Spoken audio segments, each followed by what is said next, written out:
आज का हमारा टॉपिक है अकाउंटिंग प्रिंसिपल्स। ठीक है, अकाउंटिंग प्रिंसिपल्स को पढ़ने से पहले हम थोड़ा इसका बेसिक पढ़ना पड़ेगा। तो इसके लिए जो मैं नोट्स भेजे थे वो ज़रा उसको देख लेना। मैं पढ़ रहा हूँ तो रीड कर रहा हूँ। सबसे पहला आता है theory base of accounting. Theory base of accounting क्या होता है? Set of rules, regulations, principles, concept, इन सब का मिक्सअप होता है जो बताते हैं जिनकी वजह से क्या हो, अकाउंट्स के अंदर यूनिफॉर्मिटी बनी रहे।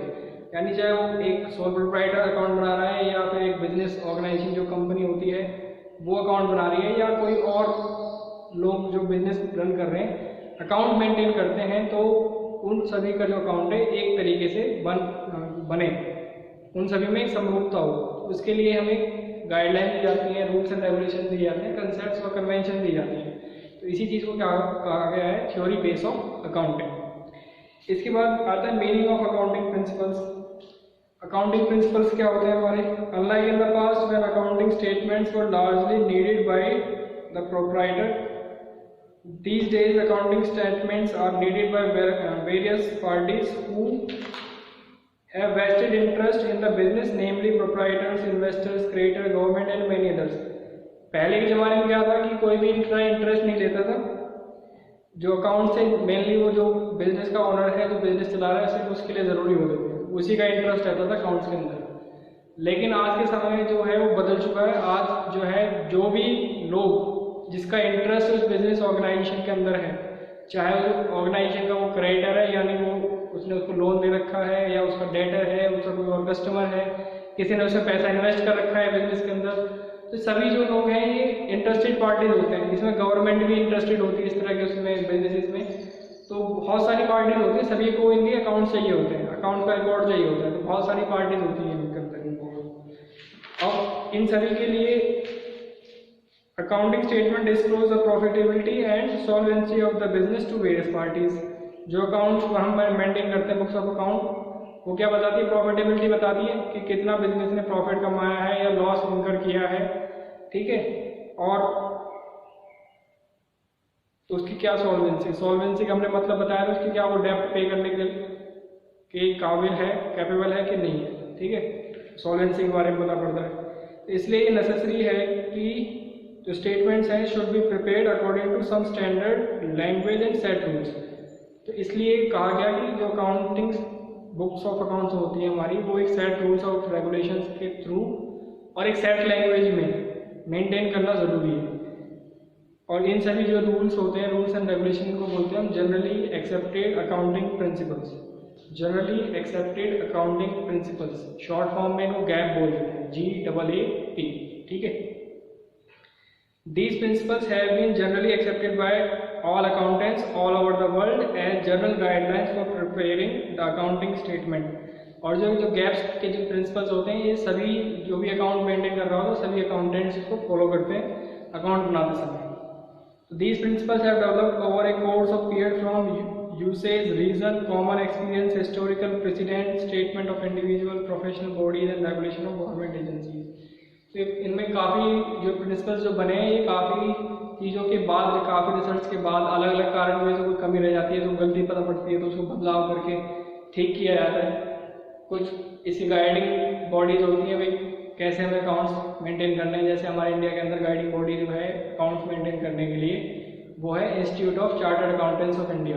जो गाइडलाइंस चार्टर्ड अकाउंटेंट्स का इंस्टीट्यूट हमें देता है, उसके अकॉर्डिंग अकाउंट्स मेंटेन किए जाते हैं इंडिया के अंदर। ठीक है, अब इसका नेचर, ये कैरेक्टरिस्टिक्स क्या होती है अकाउंटिंग प्रिंसिपल की, ये आप देखते हैं। हम accounting principle are uniform set of rules और guideline developed to ensure uniformity and easy understanding of accounting information. यानी क्या होते हैं? ये सिंपल प्रिंसिपल्स होते हैं अकाउंटिंग प्रिंसिपल्स। यूनिफॉर्म सेट होता है गाइडिंग रूल्स एंड रेगुलेशन का, जिससे क्या हो, यूनिफॉर्मिटी बनी रहे, आसानी से हमें समझ में आ जाएगी अकाउंटिंग इन्फॉर्मेशन जो है वो हमें आसानी से समझ में आ जाए। दूसरा जो होता है accounting principle are man made and drive from experience and reason. जो अकाउंटिंग प्रिंसिपल्स हैं वो मैन मेड होते हैं, और जो ये बनाए गए हैं एक्सपीरियंस की वजह से आए हैं, जो लोगों ने अलग अलग लोगों ने एक्सपीरियंस किया है, और उसका कोई ना कोई कारण होता है जिसकी वजह से अकाउंटिंग स्टैंडर्ड को बनाया गया है। They are not laboratory tested and they lack universal applicability like the principles of physics, chemistry and other natural sciences.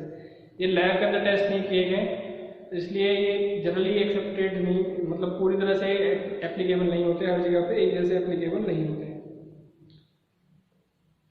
Accounting principle are not static and are bound to change with passage of time. यानी static का मतलब क्या होता है, स्थिर नहीं है, एक जैसे नहीं रहते हमेशा, टाइम के हिसाब से जैसी जरूरत होती है उसके अकॉर्डिंग इनको बदला जा सकता है। ठीक है, इसके बाद the general acceptance of accounting principle depend on how well it satisfy the following 3 criteria. यानी जो जनरल एक्सेप्टेंस उसकी होगी या नहीं होगी वो 3 चीज़ों के ऊपर आधारित होती है। पहला उसका रेलिवेंस, दूसरा उसकी ऑब्जेक्टिविटी, तीसरा feasibility. Relevance: a principle is relevant if it results in information that is useful to the users of the accounting information. Relevant का होगा वो जो उसने इंफॉर्मेशन दी, अकाउंटिंग इंफॉर्मेशन दी है, अगर वो उसके यूजर्स के लिए यूजफुल है तो वो रेलिवेंट होगा। Objectivity: a principle is objective if it is free from personal bias. Personal bias का मतलब क्या होता है, भेदभाव। ठीक है, भेदभाव, बिना किसी भेदभाव के अगर वो होंगे तो उसको हम कहते हैं ऑब्जेक्टिविटी। और फीजिबिलिटी का मतलब क्या है, principle is feasible if it can be applied without undue complexity और कॉस्ट। यानी बेचाहे जो होते हैं हमारे, अनचाहे कीमत उसके अंदर हमें लगानी ना पड़े तो उसको बोलते हैं फीजिबिलिटी। यानी जो हमारे कैपेबल है हम उसको कर सकते हैं, अपने जितने भी हमारे पास अवेलेबल रिसोर्सेज हैं उनसे अगर हम उसको कर सकते हैं वो हमारे लिए क्या होगा, फीजिबल होगा। ठीक है, तो ये हो गए इनके प्रिंसिपल्स। अब इसकी बात आती है कि नीड क्यों नीड पड़ती है अकाउंटिंग प्रिंसिपल्स की। तो in order to make the accounting information meaningful to its internal external user it is significant that such information is reliable as well as comparable. यानी जो अकाउंटिंग इन्फॉर्मेशन है उसको एक मीनिंगफुल टच देने के लिए जो इंटरनल और एक्सटर्नल यूजर्स है सभी के लिए उसको एक सिग्निफिकेंट मैनर में रिलायबल बनाना और कंपेयर करने के लिए, यानी वो अकाउंटिंग इन्फॉर्मेशन को रिलायबल बनाने के लिए और कंपेरेबल बनाने के लिए हमें जरूरत पड़ती है अकाउंटिंग प्रिंसिपल्स की। The comparability of information is required to see how a firm is performed as compare to the other firms and how it is performed as compare to previous years. यानी जैसे 2 firm है तो दोनों firm के बीच में comparison करना है, हमें देखना होगा कौन सी फर्म बेटर तरीके से काम कर रही है, कौन सी फर्म बेटर तरीके से काम नहीं कर पा रही है, पिछले साल के मुकाबले में इस साल की क्या परफॉर्मेंस रही है। तो वो अकाउंटिंग प्रिंसिपल्स की हेल्प से ही हम कर सकते हैं। This becomes possible only if the information provided by financial statement is based on some set rules known as policies, principles and convention. और ये कंपेटिबिलिटी और रिलायबिलिटी तभी आएगी जब वो अकाउंटिंग बुक्स ऑफ अकाउंट्स जो है वो किसी सेट रूल्स, प्रिंसिपल्स या कंसेप्ट के ऊपर बेसिस मान करके बनाई गई। These rules usually called GAAP bring uniformity and consistency to the process of accounting and enhance its utility to different users of accounting information. जो जनरली एक्सेप्टेड अकाउंटिंग प्रिंसिपल्स होते हैं ये यूनिफॉर्मिटी बनाते हैं और कंसिस्टेंसी होते हैं अकाउंटिंग इन्फॉर्मेशन की, अकाउंटिंग प्रोसेस की, जिससे कि क्या हो अकाउंटिंग इन्फॉर्मेशन जो है और लोगों के लिए उसको एनहांस किया जा सके, उसकी जो वैल्यू है उसको बढ़ाया जा सके। ठीक है, इसके बाद हम बढ़ते हैं अकाउंटिंग प्रिंसिपल्स क्या होते हैं। तो अकाउंटिंग प्रिंसिपल 2 पार्ट में डिवाइडेड है हमारे। पहला होता है अकाउंटिंग कंसेप्ट एंड एजम्पशंस और दूसरा होता है हमारा अकाउंटिंग कन्वेंशन। अकाउंटिंग कंसेप्ट जो है वो हमारे 9 है। पहला आता है गोइंग कंसर्न कंसेप्ट, दूसरा है कंसिस्टेंसी, तीसरा है एक्रूअल, चौथा होता है बिजनेस एंटिटी, फिर मनी मेजरमेंट, कॉस्ट कंसेप्ट और हिस्टोरिकल कॉस्ट कंसेप्ट जिसको हम कह देते हैं, फिर मैचिंग कंसेप्ट और डुअल एस्पेक्ट। सबसे पहला आता है going concern concept. Going concern का मतलब है जो भी कोई बिजनेस चला रहा है वो ऐसा नहीं है कि 1 साल के लिए चलाया, आज उसने बिजनेस चलाया कल उसने बंद कर दिया, ऐसी चीज़ के लिए बिजनेस नहीं कि उसको उस चीज़ को हम बिजनेस नहीं कह सकते। बिजनेस एक ऐसी चीज़ है जो एक बार शुरू होने के बाद साल दर साल वो चलता रहेगा, एक बार शुरू होने के बाद वो लाइफ टाइम के लिए चलेगा, ऐसा माना जाता है। इस चीज़ को हम बोलते हैं गोइंग कंसर्न कंसेप्ट। ठीक है, तो गोइंग कंसर्न का मतलब ये होता है। उसके बाद होता है कंसिस्टेंसी। कंसिस्टेंसी का क्या मतलब है? कंसिस्टेंसी जैसे अकाउंटिंग प्रिंसिपल है हमारे, डेप्रिसिएशन के लिए प्रिंसिपल्स उसमें मेथड दे रखे हैं, भाई आपको स्ट्रेट लाइन मेथड से फॉलो डेप्रिसिएशन लगाना है, आपने चूज किया स्ट्रेट लाइन मेथड, हमने स्ट्रेट लाइन मेथड से आपने डेप्रिसिएशन लगा लिया। या फिर रिटर्न डाउन वैल्यू मेथड होता है, आपने return down value method select किया डेप्रिसिएशन लगाने के लिए एसेट्स पे, तो आपने रिटर्न डाउन वैल्यू मेथड से लगा लिया। लेकिन ऐसा नहीं होना चाहिए कि एक साल आप रिटर्न डाउन वैल्यू मेथड से डेप्रिसिएशन चार्ज कर रहे हैं, अगले साल आप स्ट्रेट लाइन मेथड से चार्ज कर रहे हैं, तो ये कंसिस्टेंसी नहीं बनेगी। कंसिस्टेंसी के लिए आप जो प्रिंसिपल आपने स्टार्टिंग में एक्सेप्ट किया है वही प्रिंसिपल आपका जो है लाइफ टाइम तक चलता रहना चाहिए, इस चीज़ को बोलते हैं कंसिस्टेंसी। इसके बाद आता है एक्रूअल कंसेप्ट। एक्रूअल कंसेप्ट में कहा गया है जो हमारे इनकम्स हैं in accounting, accrual basis is used for recording transaction. It provides more appropriate information about the performance of business enterprise as compared to cash basis.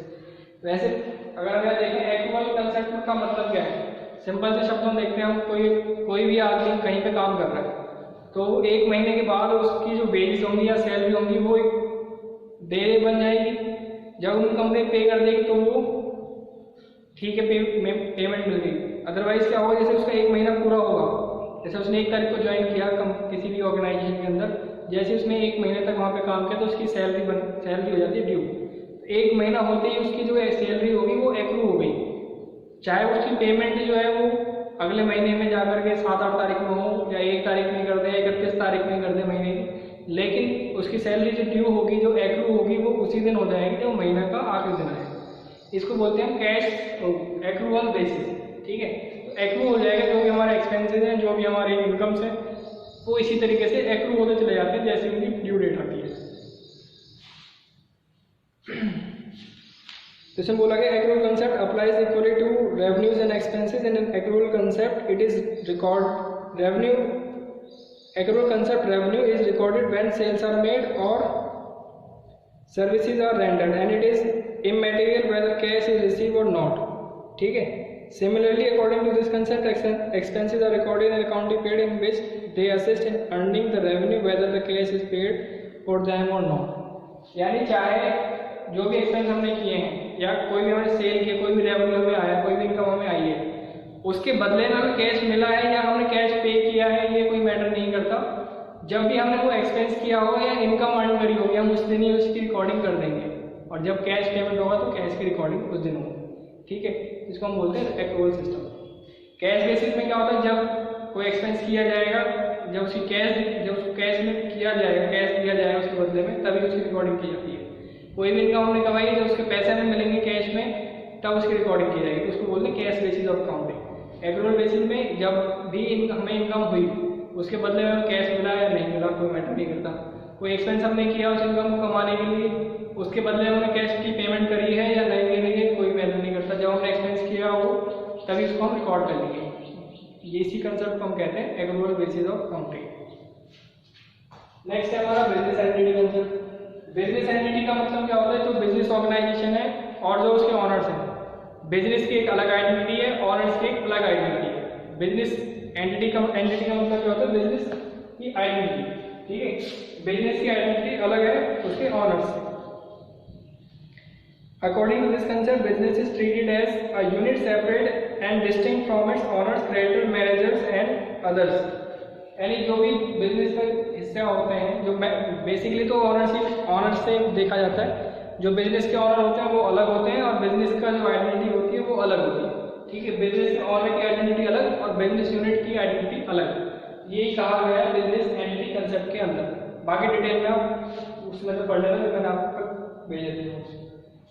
इसके बाद आता है money measurement concept. Money measurement का मतलब क्या है, money measurement का मतलब है कि सिर्फ वही ट्रांजैक्शन को रिकॉर्ड किया जाएगा जिनको मनी में मेजर किया जा सकता है, जिनकी वर्थ को मनी में मेजर किया जा सकता है। सिर्फ उन्हीं ट्रांजैक्शंस को हम रिकॉर्ड करेंगे अकाउंट्स के अंदर, बुक्स ऑफ अकाउंट्स के अंदर। ठीक है, फिर आता है हिस्टोरिकल कॉस्ट। हिस्टोरिकल कॉस्ट का मतलब होता है जिस कीमत पर हमने कोई भी एसेट खरीदी है उसको उसी कॉस्ट में बुक्स में दिखाना। According to this concept, an asset is orderly recorded in books of account at the price at which it was acquired. This becomes the basis of all subsequent accounting for the asset. Since the acquisition cost relates to parts, it is referred to historical cost। ठीक है, कोई भी हमने संपत्ति खरीदी है, हमने machine खरीदी, हमने बिल्डिंग खरीदी, हमने लैंड खरीदी, दिखाई कौन सी प्राइस पे जाएगी, वो उस प्राइस पे दिखाई जाएगी जिस पे वो खरीदी गई थी। जब भी खरीदी गई थी वो उसका प्राइस जितने में खरीदा गया था वो उसकी कॉस्ट होती है। अब क्योंकि जो कॉस्ट है ये पिछले समय की होती है, यानी पास्ट की कॉस्ट है, तो इसलिए इसका नाम जो है वो हिस्टोरिकल कॉस्ट भी रख दिया गया है। कॉस्ट कंसेप्ट कह सकते हैं इसको, हिस्टोरिकल कॉस्ट कंसेप्ट भी कह सकते हैं। इसके बाद आता है मैचिंग कंसेप्ट। मैचिंग कंसेप्ट का मतलब क्या है कि जो हमने ट्रांजेक्शन करी है, this concept is very important for correct determination of net profit. According to this concept, in determining net profit from business operation, all costs which are applicable to revenue of the period should be charged against that revenue, and accordingly for matching cost with revenue, first revenue should be recognized and then cost incurred for generating that revenue should be recognized. Following points must be considered while matching cost with revenue. कहने का क्या मतलब है इसमें? Matching concept का मतलब है जैसे हमने 100 रुपये कमाए, सेल से कमाए, तो जो इसका रेवेन्यू है, जो सेल हमने करी, उसके लिए हमें कितना कितना खर्चा किया है उसको मैच करना, उसमें से घटाना, उसका नेट प्रॉफिट निकालना। भाई जैसे हमने 10,000 का माल बेचा है, तो 10,000 का माल बेचने के लिए हमें कितना खर्चा किया है, उस 10,000 के माल के बनाने से लेकर, खरीद कर बनाने से लेकर के बेचने तक हमने कितना खर्चा किया उस माल को बेचने के लिए, तो वो सारा क्या हो जाएगा, मैचिंग कंसेप्ट हो जाएगा। जो डिफरेंस होगा, जो नेट प्रॉफिट होगा हमें वो, या नेट लॉस होगा वो उसी प्रोडक्ट का, उसी कमोडिटी का होना चाहिए जो हमने बनाई थी और फिर उसके बाद उसको बेचा है। ठीक है, किसी और का कॉस्ट, किसी और का रेवेन्यू में प्रॉफिट का कोई हिसाब किताब नहीं निकाला जा सकता।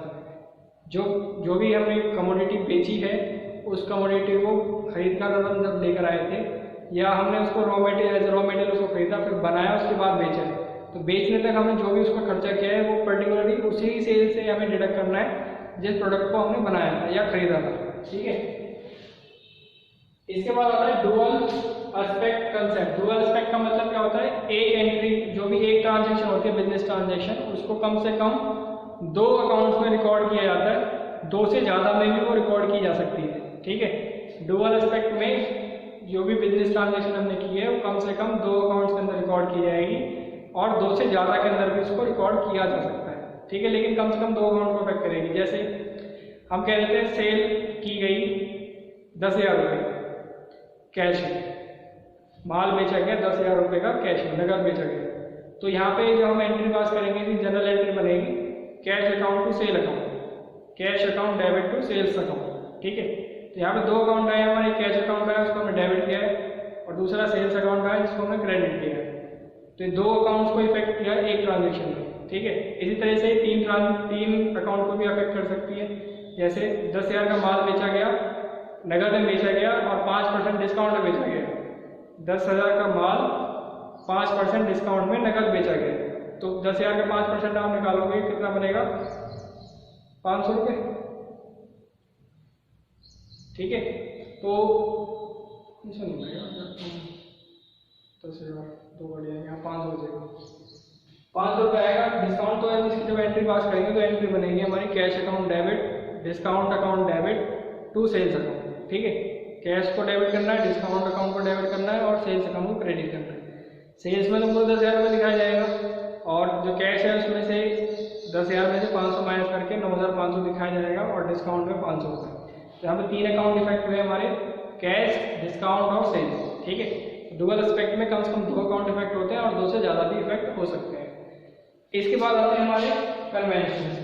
कन्वेंशंस में हमारे 3 कन्वेंशन है। पहले है हमारी full disclosure, convention of full disclosure, दूसरी है कन्वेंशन ऑफ मेटेरियलिटी, और तीसरी है कन्वेंशन ऑफ कन्वर्टेशन और प्रूडेंस। ठीक है, तो इससे पहले जो कन्वेंशन है हमारी फुल डिस्क्लोजर वाली,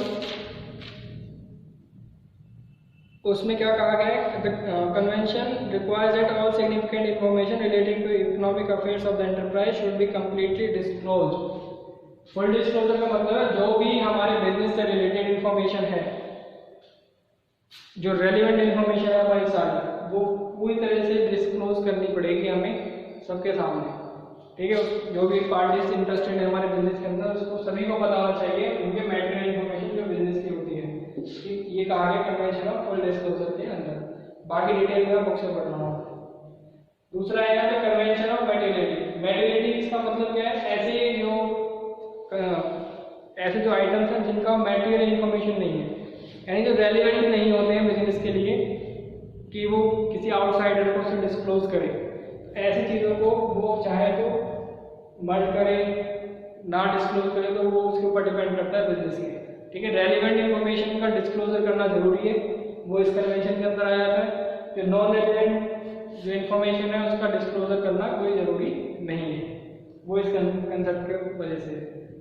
तीसरा आता है हमारा कन्वेंशन ऑफ कन्वर्टिज्म और प्रूडेंस। इस कन्वेंशन का मतलब ये है कि अगर हमें पता है, पहले से ही पता है कि भविष्य में हमें इतने रुपए का लॉस होगा और इस चीज़ पे लॉस होगा, तो उस लॉस को आज के टाइम पे हमें रिकॉर्ड करना पड़ेगा बुक्स ऑफ अकाउंट्स के अंदर, ठीक है। भविष्य में अगर हमें पहले से पता है कि हमें लॉस होने वाला है, किसी भी आइटम की वजह से बिजनेस को लॉस होने वाला है, पहले से बिजनेस ऑर्गेनाइजेशन को इसके बारे में पता है, तो उसको आज के टाइम पे ही उस लॉस की रिकॉर्डिंग करनी पड़ेगी, ठीक है। लेकिन अगर बिजनेस को पता है कि हमें फ्यूचर में प्रॉफिट होगा, तो उस फ्यूचर के प्रॉफिट की अकाउंटिंग तभी की जाएगी जब वो प्रॉफिट जो है अराइज होगा। लॉस की रिकॉर्डिंग तो उस दिन ही कर दी जाती है जब वही पता चल जाता है कि हमें फ्यूचर में लॉस होने वाला है, संभावना है होती है तभी उसकी रिकॉर्डिंग कर दी जाती है। लेकिन जब प्रॉफिट होता है तो उसकी रिकॉर्डिंग तब की जाएगी जब वो प्रॉफिट अराइज होगा, ठीक है। प्रॉफिट की अगर संभावना है फ्यूचर में, तो जब प्रॉफिट अराइज होगा तभी हम उसकी रिकॉर्डिंग करेंगे। बाकी डिटेल में आप इनको पढ़ लेना। इस चैप्टर में सिर्फ इतना ही था, बेसिक चीज़ें हमें पता होनी चाहिए थी, वो मैंने आपको बता दी है यहाँ पे। इसके बाद यहाँ पे एक चैप्टर और थ्योरी का हमारा जो कि है अकाउंटिंग स्टैंडर्ड्स का, process and bases of accounting, छोटा चैप्टर है ये वाला। तो इसमें हम पहले समझ लेते हैं प्रोसेस क्या होता है हमारा, उसके बाद थ्योरी जो बेसिस ऑफ अकाउंटिंग है वो क्या होता है, ये भी खत्म करते हैं आज की इस क्लास में।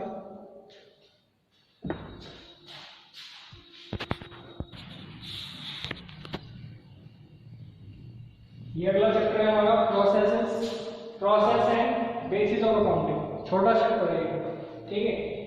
तो हम सबसे पहले हम देखेंगे अकाउंटिंग प्रोसेस क्या होता है हमारा।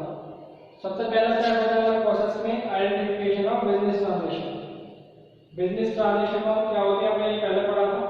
कोई भी ऐसी एक्टिविटी जिसकी वजह से बिजनेस की फाइनेंशियल पोजीशन में बदलाव आए वो बिजनेस ट्रांजैक्शन होती है। सबसे पहला हमें एक ऐसा ट्रांजैक्शन को आइडेंटिफाई करना होता है, जैसे सेल हो गई गुड्स की, परचेज हो गई गुड्स की, कोई ऐसा क्रेडिट हम लेकर गए, किसी को पेमेंट हमने करी है, हमारे डेबिटर ने हमें पेमेंट करी, हमने क्रेडिट पेमेंट करी, तो इस तरह कोई बिजनेस ट्रांजैक्शन जो है उसको आइडेंटिफाई करना है, ठीक है। उसके बाद बनाए जाते हैं वाउचर। वाउचर क्या होता है हमारा, जो पहला था वो on the basis of source document right entries are first of all recorded on vouchers, and then on the basis of vouchers recording is made in the journal or books of original entry. Vouchers क्या होते हैं, जैसे हम कह रहे हैं कि bill वगैरह जो होता है हमारा, उसके बेसिस पे सबसे पहले रिकॉर्डिंग रसीद पे करी जाती है, एक वाउचर बनाया जाता है, ठीक है। उसके वाउचर के बेसिस पे जो है फिर उनकी रिकॉर्डिंग होती है बुक्स ऑफ ओरिजिनल एंट्री के अंदर, ठीक है। वाउचर के बेस बिल वगैरह के बेस से बनता है वाउचर के बेस से बनते हैं हमारे रिकॉर्डिंग होती है books of original entry. Original entry उनको आ जाएंगे क्योंकि सबसे पहले जो बुक्स ऑफ अकाउंट में एंट्री होती है वो इन्हीं बुक्स के अंदर होती है। और वो कौन कौन सी बुक्स होती है हमारी, सबसे पहले होती है हमारी जनरल बुक, फिर कैश बुक होगी, सब्सिडरी बुक में हमारी purchase book, sales book, purchase return, BR, bills payable book, तो इस तरह की बहुत सारी बुक्स होती है, ठीक है। तो सब्सिडरी बुक है, सबसे पहले जो ट्रांजैक्शन होती है किसी बिजनेस ट्रांजैक्शन को रिकॉर्ड होती है ओरिजिनल बुक्स ऑफ एंट्री के अंदर। उसके बाद यहाँ रिकॉर्ड करने के बाद उसकी होती है पोस्टिंग, अलग जो ट्रांजैक्शन जिस अकाउंट से रिलेट करती है उस अकाउंट में उसकी पोस्टिंग की जाती है। उसके बाद सारे ट्रांजैक्शन पोस्टिंग कर लेगी, महीने का अंत आ गया या साल का अंत आ गया, तो हम जब उसके बाद लाते हैं ट्रायल बैलेंस। ट्रायल बैलेंस से हमें पता चलता है कि क्या हमने सारी चीजें रिकॉर्ड अकाउंटिंग प्रोसेस है हमारा यहाँ तक का वो सही हुआ है कि नहीं हुआ है, कहीं गलती तो नहीं है हमारी। कैसे पता पड़ता है इसमें, ट्रायल बैलेंस जो होता है इसमें जितने भी हमने अकाउंट को डेबिट किया हुआ था और जितने भी हमने अकाउंट को क्रेडिट किया हुआ था उनका टोटल, जो डेबिट साइड का टोटल और क्रेडिट साइड का टोटल अगर बराबर आ रहा है तो हमारा ट्रायल बैलेंस मतलब पूरा अकाउंटिंग प्रोसेस जो है वो सही होता है। ट्रायल बैलेंस के बाद अगर आते हैं अपनी फाइनेंशियल स्टेटमेंट या फाइनल अकाउंट्स को बनाते हैं। फाइनल अकाउंट्स होते हैं हमारे, होते हैं ट्रेडिंग अकाउंट से मोटे तौर पर पता पड़ता है कि हमने कितना प्रॉफिट कमाया या कितना लॉस इनकर किया। इसमें ट्रेडिंग अकाउंट में हम सिर्फ वो ट्रांजैक्शन देखते हैं जो हमारे मैन्युफैक्चरिंग से रिलेटेड होते हैं, ठीक है। उसके बाद होता है हमारा profit and loss account. Financial statement में प्रॉफिट एंड लॉस अकाउंट में पता पड़ता है कि हमने नेट में कितना प्रॉफिट कमाया है, सारे जो ऑफिस एक्सपेंसेस होते हैं वो घटाने के बाद या इनकम को ऐड करने के बाद हमने कितना प्रॉफिट कमाया है या कितना लॉस इनकर किया है, ठीक है।